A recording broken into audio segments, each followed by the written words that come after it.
Fishmans were and are a Japanese band. They were formed in 1987 and lasted until 1999 when one of the founders and lead singer, Shinji Sato, died. They released 7 albums and they were very flexible when it came to genre. They started as dub but progressed into more psychedelic and dream pop areas. Since 2005, they have recommenced doing live concerts with guest vocalists but have released no new studio albums. Hi, my name is Dan, and this is a review of the album Long Season by Fishmans.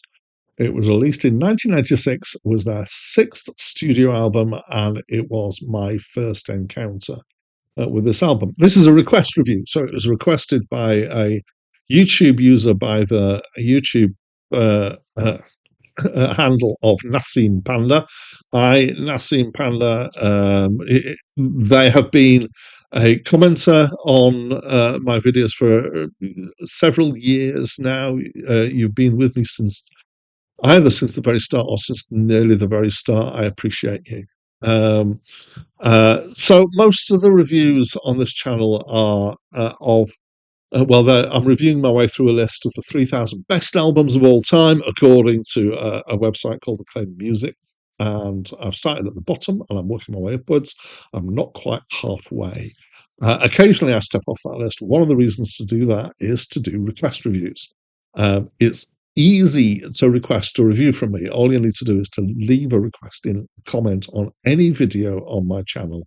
And hopefully I will see it. Now, YouTube sometimes are a bit weird about notifying creators about comments, so there's a possibility that it'll get missed. If it gets missed, then it's just try again. So I'm not going to be upset. Sometimes I don't respond because I'm away for a while and don't have access to a computer.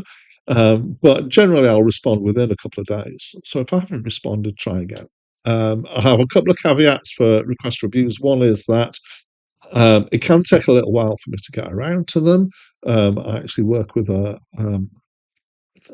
backlog, whatever the other way around, a forwards log. So I'm recording this nearly a month before it actually goes live, and so that'll be the same for request reviews. And the other one is I never absolutely guarantee that I will review everything that anybody requests. And occasionally there are times when I don't even want to say why I haven't reviewed something, so I just kind of quietly ignore it. Right, sorry about all that housekeeping. Let's get into this review for this album. So this is very much my kind of thing. I would say very definitely. So apparently they were known originally as a dub band. This is definitely not dub. It's one 35-minute track that evolves and changes as it goes along. It's designed to be, I believe, a loopy thing that could go back on itself. There was some comment about it being an endless track. And there was a much... right, I'm going to see if I can remember this right from the information that I read. I haven't got this in my notes. I believe this started as a single and then they expanded out the sections to make it a longer thing. So it's based over a continuous speed and a 4-chord sequence. It feels more like electronica than many things because of this kind of continuum feel of it evolving, bringing instruments in and out. But there are lots of instruments here. Couldn't name all of them, but there's things like standard things like drums and bass. Nice bass, by the way. Nice, almost funky feel at times there. The drums at times are kind of trip hoppy. I say at times, quite a lot of the time, at fairly complex drum rhythms at times. And we've got synths and plinky things, and at one point an accordion, and we've got ethnic sounding instruments and all sorts of stuff going on here. And it grooves along nicely.